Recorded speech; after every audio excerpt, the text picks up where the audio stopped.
Olá, o Senado Federal discute novos critérios para a distribuição do Fundo de Participação dos Estados. E apesar de toda a dificuldade de se chegar a um consenso, a matéria tem uma pressa, uma urgência em ser votada em função de decisão do Supremo Tribunal Federal, o STF. Quem vai conversar conosco sobre as possibilidades de remodelagem dessa distribuição do fundo é o senador Wellington Dias, líder do PT aqui no Senado Federal.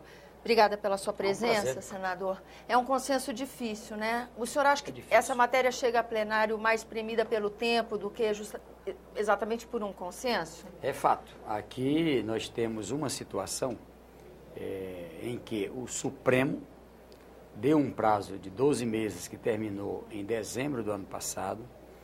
Nós não conseguimos chegar ao entendimento. Renovou esse prazo que termina agora em junho.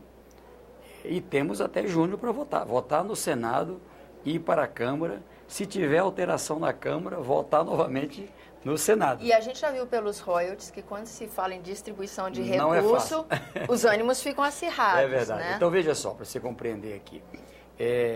A regra, ela já está estabelecida na Constituição e em lei complementar. A Constituição diz que o Fundo de Participação é formado pela receita de Imposto de Industrialização, o IPI, Imposto de Renda de Pessoa Física e de Pessoa Jurídica. Então, isso forma um bolo que é de aproximadamente 120 bilhões de reais aproximadamente. Uma parte disso fica com a União, outra parte com os estados e outra parte com o município, que é o Fundo de Participação dos Estados, Fundo de Participação dos Municípios. Para definir quanto que vai para cada estado, na parcela dos estados, em 1989, o Congresso Nacional aprovou uma tabela. E o objetivo era diminuir a desigualdade regional. Exatamente. Né? Por exemplo, o estado do Piauí, ele tem direito a 4,32%, 4,32% de toda a parte dos estados. Então, assim, cada município, cada estado, melhor dizendo. Ocorre que a lei diz que a cada ano, ela reconhece, há uma variação da população, a população de um estado cresce, outro reduz, e o outro critério, que é o da renda, também a renda se altera. Então, precisava que a cada ano, um órgão, que na época era o Tribunal de Contas da União, pudesse estar definindo qual era a nova tabela que vigorasse. Ocorre que o IBGE terminou atrasando informações, com base nisso não se fez as alterações, e o resultado é que o Supremo disse, olha, hoje a tabela não mais representa, não é, a proporção da população e da renda no Brasil. Congresso Nacional, o que está aqui é inconstitucional. Vocês têm agora que fazer uma nova regra. É isso que nós estamos fazendo aqui. E aí, o senador Walter Pinheiro, no meio desse debate com governadores, com técnicos, com diversas áreas, chega e colocou uma alternativa que é o seguinte, o que nós vamos estar votando aqui no Senado. A regra atual, ela terá que ser mantida, pelo relatório dele, até o ano de 2015. Qual é o argumento que ele tem? Ora, os estados estão trabalhando com um plano plurianual e mais com uma lei de diretriz orçamentária que vai até 2015. Com base nisso, qual é o argumento? Não é bom que se tenha alguma alteração, que isso pode causar um problema. E a esperança também era ter a vantagem de se possibilitar um acordo. Pois é. Né? Porque ficava mais viável. O que nós estamos fazendo agora? Qual foi o acordo acertado hoje no Colégio dos Líderes? Nós vamos votar a proposta, que é essa proposta eixo, tá certo? Tem a regra da população, leva em conta a renda, leva em conta o território, tudo Porque isso. Porque daqui até 2017, o que a União arrecadar a mais, o excedente já vai ser distribuído com novos critérios. Exatamente. Então, essa parte que é o eixo vai ser mantida, deve ser aprovada. Tem 12 emendas que foram apresentadas, poderão até chegar mais, pode até no plenário apresentar. E Com base na análise dessas emendas, a tendência é se votar em globo, né? Se são 12, vamos votar 11 em globo. Por quê? Porque não há acordo sobre elas.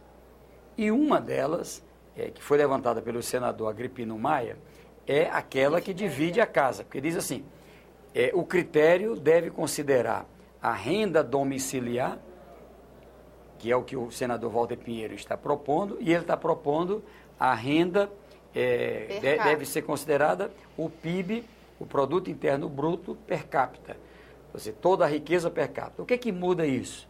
Para você compreender aqui, quem está nos acompanhando. Um determinado estado, de repente, tem um Produto Interno Bruto de 50 bilhões, e ali se instala uma empresa que vai gerar uma riqueza de 10 bilhões ano. Então é uma alteração brusca, mas não alterou a renda do povo. O povo continua com a renda baixa. Por isso que o senador Walter insiste na ideia da renda domiciliar, algo que leva em conta a realidade do povo. Se o povo melhorar de renda, tá certo? Aí sim, tem uma alteração real. O senador Agripino é um crítico dessa ideia porque ele diz que a renda familiar ela é uma informação informal e a per capita é do IBGE, então você estaria mexendo com um dado oficial formal. E, senador, aproveitando aqui, quero que o senhor, obviamente, comente isso e também a perspectiva de alguns estados. A gente entrevistou, por exemplo, o senador João Capiberibe, que os estados do norte, por exemplo, correm o risco de ficarem inviabilizados com essa mudança de distribuição. Então, aí qual é a saída? Primeiro, em relação ao senador Agripino, veja que ele também concorda que provavelmente essa proposta da renda domiciliar seja mais justa. O questionamento, portanto, é mais momentâneo. Tem nas contas que ele faz, com a renda do PIB, 15 estados teria um ligeiro ganho nessa fase agora. Outros 12 estados perderiam. Então, qual é o caminho para os estados que ganham ou que perdem? O caminho colocado pelo senador Walter Pinheiro, negociado com os estados, é de que, a partir de 2016, quem ganha ou quem perde será compensado, essa compensação será com o excedente da receita acima da inflação, e num valor máximo de 50% do crescimento do PIB. Um exemplo, vamos imaginar que em 2016, em 2015, melhor dizendo, a inflação foi de 5%, o Produto Interno Bruto também cresceu 5% e a receita cresceu 10%. Então, o que vai acontecer? A inflação, que é 5%, é um reajuste para todos os estados. O PIB foi 5%, então o limite é 2,5%, o equivalente a 2,5% vem também como um aumento na receita de todo mundo, e os outros 2,5% formam um fundo que compensa o conjunto dos estados que terão crescimento. Na prática, o que ele quer dizer é o seguinte, se não houver crescimento, ninguém é obrigado a tirar do que já tem. Apenas havendo um crescimento real da receita é que se faz essa compensação. Então, o estado como o do Roraima, o Amapá, ou o meu Piauí, ou a Bahia, ou o Maranhão, ou o Rio Grande do Sul, São Paulo, enfim, qualquer estado que ganhar ou que perder, não vai ter alteração brusca. Isso vai acontecer no longo prazo e com base no crescimento real, ou seja, somente no ano em que a gente tenha fartura de receita é que se tem aí essa compensação.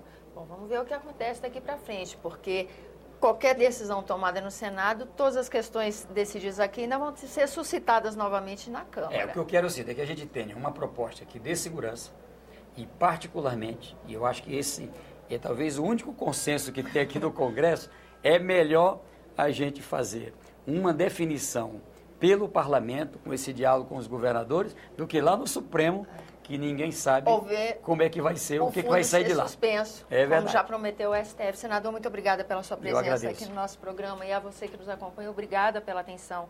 Esse é o programa Argumento, eu sou Tânia Roma, e se você quiser entrar em contato conosco, ligue para 0800 61 2211, ligação gratuita, ou acesse www.senado.leg.br/TV.